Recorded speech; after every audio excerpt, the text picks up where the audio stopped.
إن الحمد لله نحمده ونستعينه ونستغفره ونعوذ بالله من شرور أنفسنا ومن سيئات أعمالنا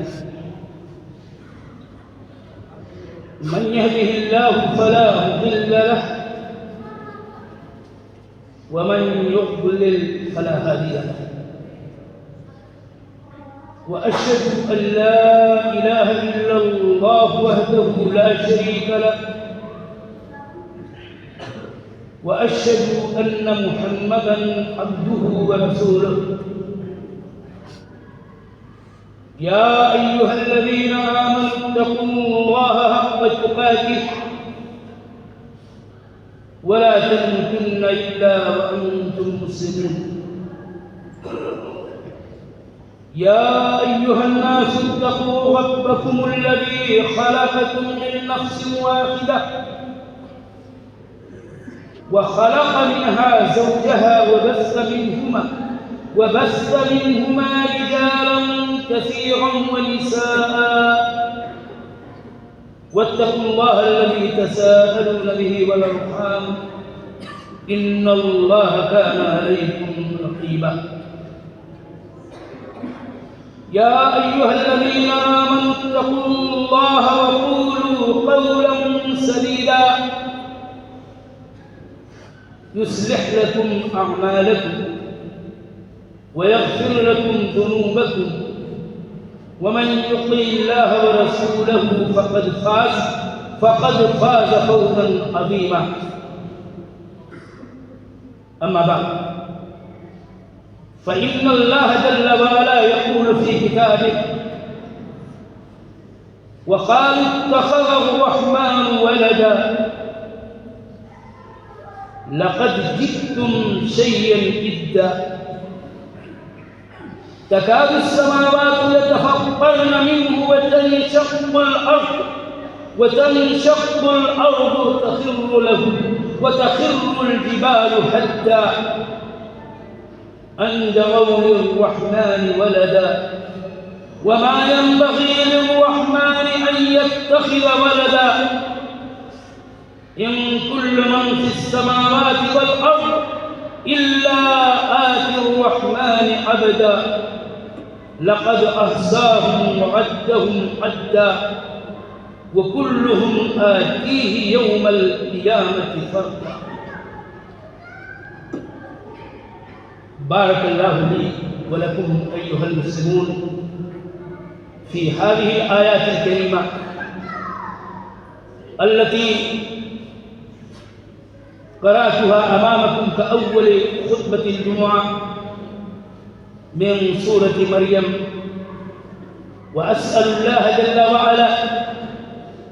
أن ينفعنا بها وبما فيها من أهم الدروس والقدر، وأن يوفقنا لكل ما يحبه ويرضاه إنه ولي التوفيق. وصلى الله على نبينا وسلم.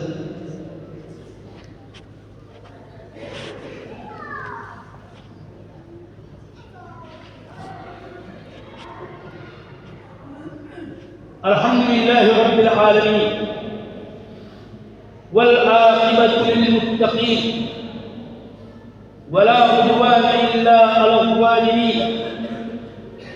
والصلاة والسلام على عبد الله ورسوله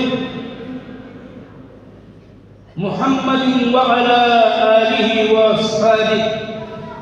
وأصحابه وأزواجه وذرياته أجمعين ومن تبعهم بإحسان إلى يوم الدين. أما بعد، فإن الله جل وعلا يقول في كتابه وأنه تعالى جد ربنا ما اتخذ صاحبة ولا ولدا. والآيات في هذا الموضوع كثيرة في كتاب الله جل وعلا. وقد قال النبي صلى الله عليه وسلم فيما رواه عنه أبو سعيد الخدري رضي الله عنه: لتتبعن سنن من كان قبلكم شبرا بشبر ذراعا بذراع حتى لو دخلوا جهر فأب لدخلتموه. الحديث رواه الإمام البخاري وغيره من المحدثين. یا رب تو میرا سینہ کھول دے میرے لیے، میرے معاملے کو میرے لیے آسان بنا دے مولا، میری زبان کی گانٹھ کھول دے کہ لوگ میری بات سمجھ سکیں، پوچھ سکیں۔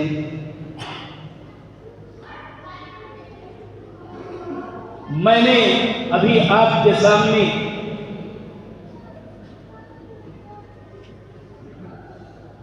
خطبے کے پہلے حصے میں خطبہ حاجہ کے بعد سورہ مریم کی آیات پڑھی ہیں۔ دوسرے خطبے میں حمد و صلاۃ کے بعد میں نے سورہ جن کی ایک آیت کریمہ اور رسول اللہ صلی اللہ علیہ وسلم کی ایک صحیح حدیث آپ کو سنانے کی سعادت حاصل کی۔ انہی آیات میں جو موضوع ہے اور حدیث میں جو ایک خاص بات ہے جس میں ہمارے لیے بہت اہم ترین سبق، اسی کو آپ کے سامنے میں آج کے خطبے میں پیش کرنا چاہتا ہوں۔ اللہ سے توفیق مانگتا ہوں۔ میرے دینی بھائیوں، تمام محترم حاضرین جمعہ، ہمارا دین اسلام کامل دین، اس کے عقائد بہت ہی صاف شفاف، اس کے عبادات اور عبادات کے سارے مسائل بڑی ہی اہمیت کے حامل، جن سے ہم اپنے رب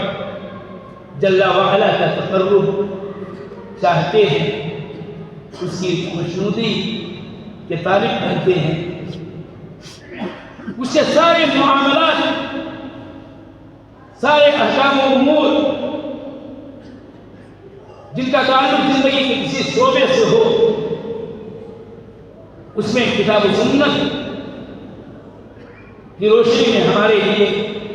رہنمائیاں موجود ہیں۔ کتاب اللہ کی عظمت اور اس کی خیریت کا، اس کی بہتری کا کیا پوچھنا ہے کہ گفتگو میں سب سے بہترین اللہ کی کتاب ہے۔ دین اسلام کی شریعت جو رسول اللہ صلی اللہ علیہ وسلم من عند اللہ لے کے آئے، آپ کا جو دینی طریق ہے، آپ کا جو پورا ڈھنگ ہے، جس طریقے سے آپ اپنے دین کو خود اور اس کی شریعت کی ساری باتوں کو عمل تو کیا ہی، اور اپنی امت کو سب کچھ بتایا اور امت پر واضح بھی کیا کہ بہترین طریق، بہترین سیرت بہترین دینوں شریعت کی زندگی گزارنے کا پورا جو منہج اور ڈھنگ ہے وہ سب سے بہتر، سب سے عمدہ. اس لیے ہمیں آپ کو چاہیے کہ دین اسلام کے عقائد خصوصاً اور بقیہ تمام تر امور و مسائل کو اپنائیں جن کا تعلق ایمانیات سے ہے، اس کا اعتقاد رکھیں، جن کا تعلق عبادات، اعمال، احکام، معاملات، اخلاقیات وغیرہ سے ہے، ان کو اپنی دین زندگی اور شرعی زندگی میں ویسے ہی بروئے کار لائیں جیسے کہ شرعاً مطلوب ہے. اور یہ بات یاد رہے کہ ہمارے رسول صلی اللہ علیہ وسلم نے رسالت کی تبلیغ، جو امانت اللہ جل وعلا نے آپ کے کندھوں پہ رکھی تھی، اس امانت کو آپ نے کما حقہ ادا کیا ہے. یہ ہمارے دین و ایمان اور عقیدے ہی کی بات ہے کہ ہم یہ عقیدہ رکھتے ہیں کہ رسول اللہ صلی اللہ علیہ وسلم نے رسالت کا حق ادا کیا، امانت کو ادا کیا اور امت کی خیر خواہی، کوئی خیر نہیں چھوڑا، رہنمائی ضرور کی اس کی طرف، کوئی شر باقی نہ چھوڑا، اس سے ضرور امت کو، آپ کو، ہم کو، سب کو ڈرایا. اس لیے یہ بات یاد رکھیں کہ دنیا کی سعادت اور آخرت کے اندر نجات اسی دین اور اسی دین کے عقائد و احکام پر عمل کرنے ہی میں ہے. اور ایک بات یہ بھی یاد رہے کہ اپنے دین و عقیدہ ہمیں ایک مومن کی حیثیت سے، ایک امت مسلم کی حیثیت سے افتخار، ناز کرنا چاہیے کہ اللہ جل وعلا نے ہمیں اس نبی کی امت میں بنایا صلی اللہ علیہ وسلم، کہ جس کو آخری نبی بنایا، جن کو اپنی آخری شریعت دی اور جس کے دین کے اکمال کا، اس کے کمپلیٹ ہونے کا اللہ جل وعلا نے خود اعلان کیا. ہمارے لیے اللہ تعالیٰ نے اپنی نعمت پر مکمل کر دی، پوری کر دی، اور اس دین اسلام کو ہمارے لیے بحیثیت دین پسند کیا ہے. میرے رب نے اس پر ہم کو بجا طور پر ناز کرنا چاہیے. اور یہ ناز کا مطلب کیا ہے، اس افتخار کا مطلب کیا ہے، اس پر عزت اور سربلندی کے ساتھ اس کو اپنائے رکھنے کا مطلب یہ ہے کہ اس دنیا کے اندر موجود بقیہ جو اہل ادیان ہیں، جن کا دین باطل ہے، جن کا دین باطل ہونے کے ساتھ ساتھ جن کی شریعتیں اسلامی شریعت سے نبی صلی اللہ علیہ وسلم کی بعثت کی بات سب منسوخ ہے. عقیدہ کا بات ہے، عبادت کا بات ہے، اور بھی زندگی کے کسی شعبے سے اس کا تعلق ہو، تہذیب و تمدن کی بات ہو، خوشی اور غم کے مسائل ہوں،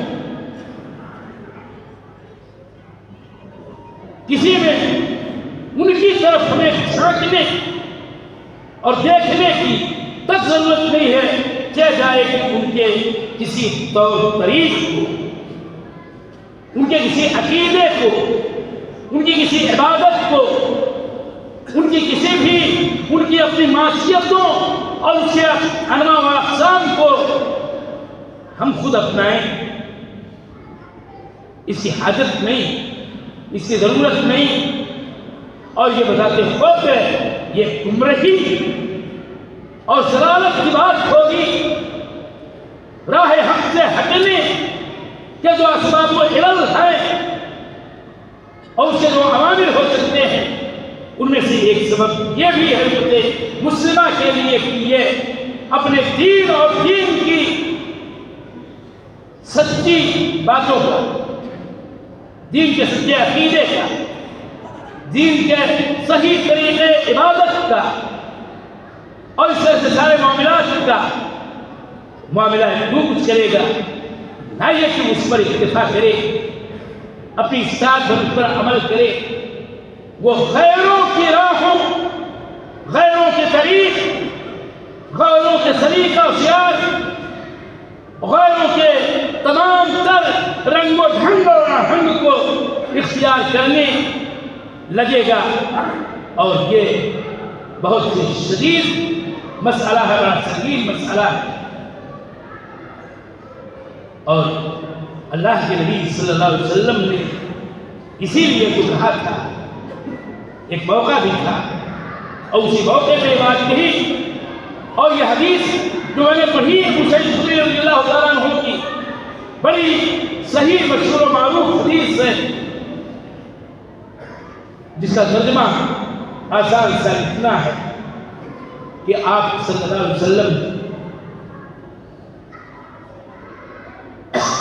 یہ فرمایا تھا اس نے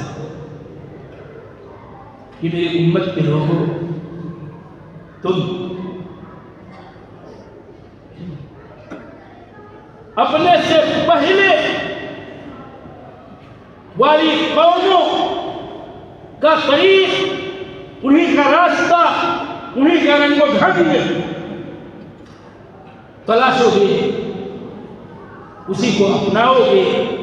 اسی کو اختیار کرو گے، اسی کے پیچھے بھاگنے کی کہ وہ ایسا کر رہے ہیں اس لیے ہم بھی چلو ایسی ہی کریں۔ اور یہ بات آپ صلی اللہ علیہ وسلم نے اس وقت بھی کہی تھی، ایک سفر میں تھی، ایک درخت سے گزر ہوا صحابہ کے ساتھ میں، ظاہر بات ہے کہ ابھی شرائع کے تدریجاً باتیں سامنے آ رہی تھی، عہد کفر سے بعض کا تعلق بڑا ہی قریبی تھا، اسلام لائے ہوئے ان کو زمانہ نہ ملتا تھا، تو شرک اور شرک کرنے والوں کے طور طریق وہ جانتے تھے۔ معاملہ یہ ہوا کہ ایک درخت کے پاس سے گزرے اور مشرکین عہد جاہلیت میں ان کا بھی کوئی درخت ہوتا تھا کہ جس سے گزرتے یا جس کے پاس تلواریں لٹکایا کرتے تھے، ان کا اپنا جو بھی نظریہ تھا تبرک حاصل کرنے کا۔ کہہ دیا اہل ایمان نے بھی کہ اللہ کے نبی صلی اللہ علیہ وسلم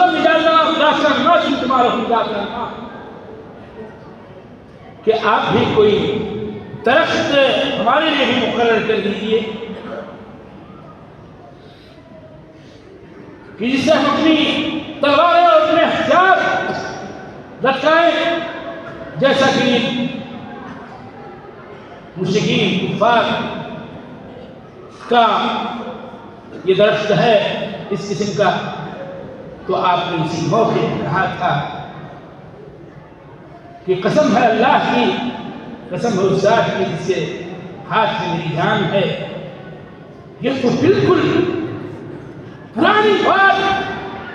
قدیم بات کہ یہ جو پرانی روش قوموں کی ضلالت و گمراہی بات ہے، تم نے تو وہی بات کہی ہے جو موسیٰ علیہ السلام کی قوم نے ان سے کہا تھا کہ اجعل لنا الہا کما لہم آلہہ، کہ موسیٰ ایک مجسم معبود ہمارے لیے آپ بھی بنا دیجیے، جیسے کہ مشرک کافر قوموں کے اپنے معبودان ہیں۔ تو اللہ کے نبی صلی اللہ علیہ وسلم نے اسی موقع پہ بات کہی تھی، حدیث کے الفاظ الگ الگ ہیں،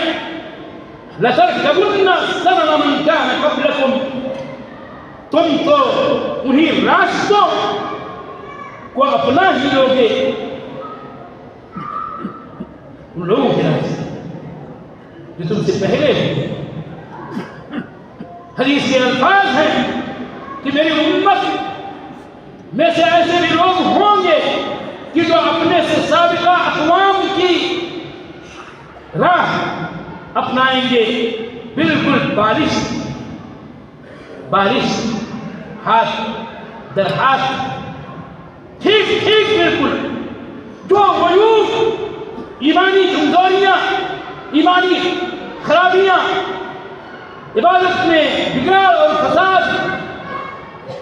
اور اخلاقیات میں جو تباہ کاریاں اور اس سارے معاملات کے اندر جو سب برائیاں ان کے اندر رہی ہیں، کوئی برائی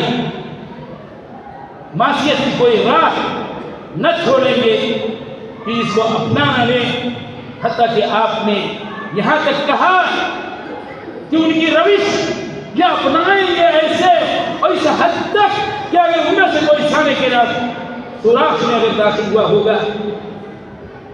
تو میری امت میں کے بھی کچھ ایسے ہوں گے کہ اس میں اندر جا کے رہیں گے اور داخل ہو کے رہیں گے۔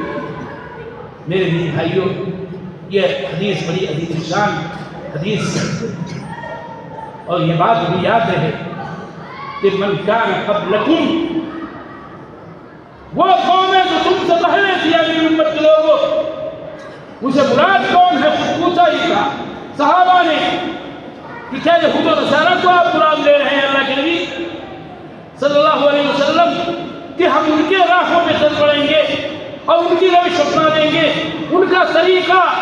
اختیار کر لیں گے؟ تو آپ نے کہا تھا تب اور کیا، تب اور کون؟ وہی ہے، یعنی یہ بات اللہ کے نبی صلی اللہ علیہ وسلم کی پیشین گوئی تھی کہ میری امت یہود و نصارہ کے راستے پہ چل پڑے گی، ان کا طور طریق اپنا لے گی، ان کی روش سے کو اختیار کر لے گی۔ اور اگر پوری تاریخ اسلام کا بھی اگر مطالعہ کیا جائے، اس وقت اگر ہم جائزہ لیں امت کے حال کا، ان کے دین کا، ان کے ایمان کا، ان کی عبادت کا، ان کے عمل کا، ان کی خوشی کا، ان کے غم کا، تو صورتحال کچھ یوں نظر آئے گی کہ انہی یہود و نصارہ نے جو خرابیاں تھیں، عقائد کی جو برائیاں تھیں، عقیدہ توحید میں جو خرابیاں ان کے یہاں آئیں، ان کا جو طریق ہے، ان کی جو روش ہے، رب جل وعلا کی معصیت کی اور اس کے گناہوں کے کرنے کی جو شکلیں ہیں، ان شکلوں کو اس امت میں بھی اپنا لیا، اس تفصیل کی میں اس وقت گفتگو نہیں کرنا چاہتا، صرف ایک نکتے کی بات کرنا چاہتا ہوں جو موقع اور مناسبت کے ساتھ میرے دینی بھائیوں یہ بات بھی یاد رہنی چاہیے کہ اللہ کے نبی صلی اللہ علیہ وسلم کی حدیث ہے کہ من تشبہ بقوم فهو منهم، جو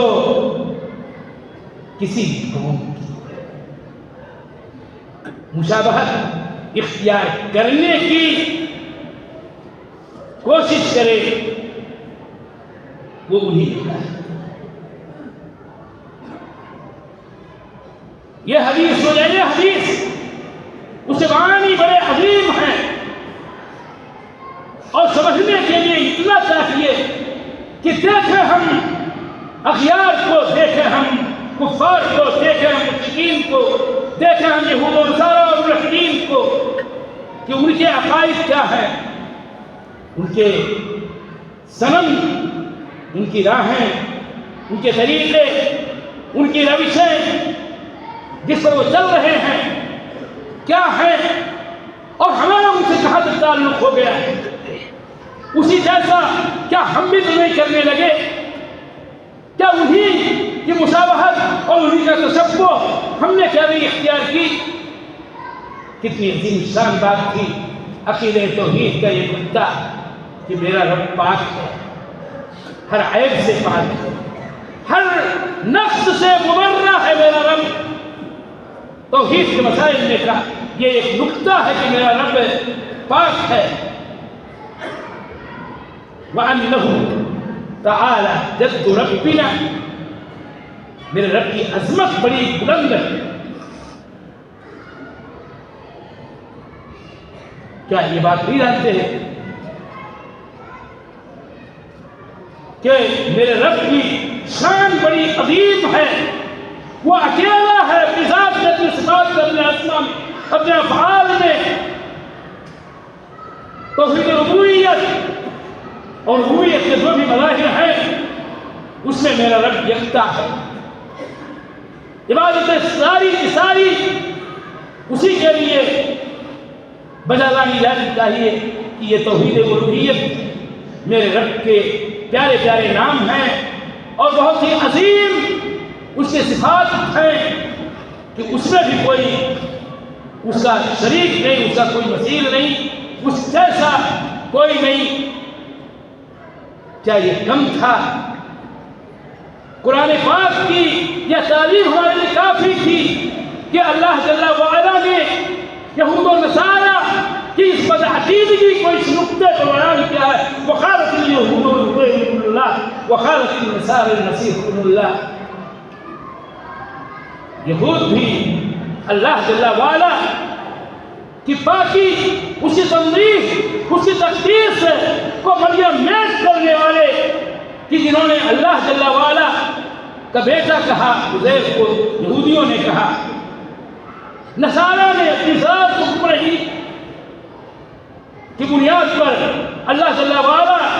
کی تقدیس اور اس کی تعظیم اور اس کی تسبیح کو یوں پامال کیا ہے کہ انہوں نے عیسیٰ ابن مریم علیہ السلام کو اللہ کا بیٹا کہا ہے۔ سوال یہ ہے کہ ہم کو تو اپنے عقیدے کی فکر ہونی چاہیے اور جاننا چاہیے کہ میرا رب لم یلد ولم یولد، نہ وہ والد ہے نہ مولود ہے، نہ اس نے کسی کو جنا ہے اور نہ وہ جنا گیا ہے۔ وَأَنَّهُ تَعَالَى جَدُّ رَبِّنَا، میرے رب کا مرتبہ، اس کی شان، اس کی عظمت بڑی بلند و بالا ہے۔ مَتَّخَذَ صَاحِبَةً وَلَا وَلَدًا، اس نے نہ بیوی بنایا ہے نہ لڑکا بنایا ہے۔ وَمَتَّخَذَ اللَّهُ مِن وَلَدٍ، اللہ جل وعلا نے کوئی لڑکا لڑکی اولاد بنانا ہی نہیں۔ وَقُلِ الْحَمْدُ لِلَّهِ الَّذِي لَمْ يَتَّخِذْ وَلَدًا وَلَمْ يَكُن لَّهُ شَرِيكٌ فِي الْمُلْكِ وَلَمْ يَكُن لَّهُ وَلِيٌّ مِّنَ الذُّلِّ وَكَبِّرْهُ تَكْبِيرًا الَّذِي لَهُ مُلْكُ السَّمَاوَاتِ وَالْأَرْضِ وَلَمْ يَكُن لَّهُ شَرِيكٌ فِي الْمُلْكِ وَلَمْ يَتَّخِذْ وَلَدًا وَلَمْ يَكُن لَّهُ شَرِيكٌ فِي الْمُلْكِ وَخَلَقَ كُلَّ شَيْءٍ فَقَدَّرَهُ تَقْدِيرًا۔ آیات کی بھرمار ہے میرے دینی بھائیوں کہ اللہ جل وعلا کی کوئی اولاد نہیں، وہ غنی ہے، واحد ہے، وہ صمد ہے، وہ کامل ہے، اپنی صفات میں وہ یکتا ہے، وہ کسی کا محتاج نہیں ہے، اور اس کی عظمت ہی ہے کہ اللہ جل وعلا کا کوئی لڑکا نہیں، کوئی بیوی نہیں۔ یہ بدعقیدگی کی بات ہے، ٹھیک؟ لکم دینکم ولی دین، ہمارے لیے ہمارا دین، تمہارے لیے تمہارا دین ہے اجیال۔ یہ سمجھنا چاہیے ہم کو۔ عید منا رہا ہے، یہ ایک طرف یہ لاہ بھی کہہ رہا ہے اور یہ پیدائش ہے کہ موقع پر اس طرح کی بدعات پر مبنی ان کے اپنے دین کے اعتبار سے بھی ہمارے دین کے اعتبار سے ہر اعتبار سے یہ غلط ہے. یہ مسئلہ ان کا نہیں ہے، مسئلہ میرا ہے کہ میری شرکت ان کی اس خوشی میں، ان کے اس تہوار میں، ان کی اس بدعقیدگی پر مبنی کفر و ضلالت و شرک ہے جو واضح شرک ہے. اس عقیدے کے اظہار کے موقع پر اگر ہم بھی اس میں کسی بھی طور پر دوبارہ بازی دیتے ہوئے، تہنیت کا پیغام بھیجتے ہوئے اور تیر بناتے ہوئے اور سنتا کلوز بناتے ہوئے یا فلاں فلاں فلاں فلاں یہ ساری کرتے ہوئے نہ جانے کتنے مذاکرات و کارڈ بانٹتے بھیجتے قبول کرتے ہوئے راکھی، یہ کیا طریقہ ہے؟ یہی تو ہے لَتَتَّبَعُنَّ سَنَنَ مَنْ كَانَ قَبْلَكُمْ، میری امت کے لوگوں تم یہود و نصارہ کی روش سے اپنا ہی لوگے. من تشبہ بقوم فہو منہم، میں تو وعید ہم اس کو ہمیں سمجھنا اور یاد کرنا چاہیے. مسئلہ معاملہ ہجر نہیں رکا ہے. آج تک نہ جانے کتنے اسکول جو کون چلا رہے ہیں، اسلام کی طرف نسبت کرنے والے چلا رہے ہیں. اس سے استاد اس کی استادیاں اپنے اسٹوڈنٹ کو کہتی ہیں کہ پیپر پہ وما جلانا فری. شجرۃ المیلاد عربی میں کہتے ہیں، کیا ہوتا ہے مجھے پتہ نہیں، آخر کیا کہاں جا رہے ہیں، کس سمت ہمارا سفر ہو رہا ہے، اس کو سوچنے کی ضرورت ہے. اللہ تعالیٰ والا سے دعا کرے رہا ہمیں تو دین اسلام، اسے عقائد، اس کے عبادات کے صحیح طریق پہ قائم رہنے کی توفیق دے اور غیروں کی روش سے مکمل پرہیز کرنے کی توفیق دے یا رب. ان کی تشبہ تک نہ ہم اختیار کریں مولا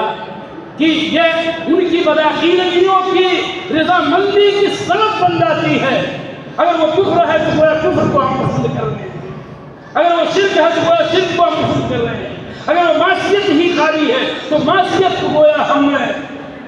پسند کرنے والے بن رہے ہیں. اگر ان میں شرکت ہم خود کرتے ہیں، اللہ تعالیٰ کی ایمان و عمل کی دولت سے أقول قولي هذا وأستغفر الله لي ولكم ولسائر المسلمين فاستغفروه من كل ذنب إنه هو الغفور الرحيم. اللهم صل على محمد وعلى آل محمد كما صليت على إبراهيم وعلى آل إبراهيم إنك حميد مجيد. اللهم بارك على محمد وعلى آل محمد كما باركت على إبراهيم وعلى آل إبراهيم إنك حميد مجيد. عباد الله رحمكم الله، إن الله يأمر بالعدل والإحسان وإيتاء ذي القربى وينهى عن الفحشاء والمنكر والبغي يعظكم لعلكم تذكرون ولذكر الله أكبر والله يعلم.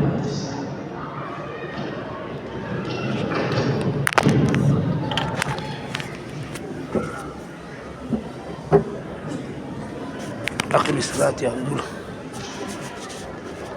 تكبير كام؟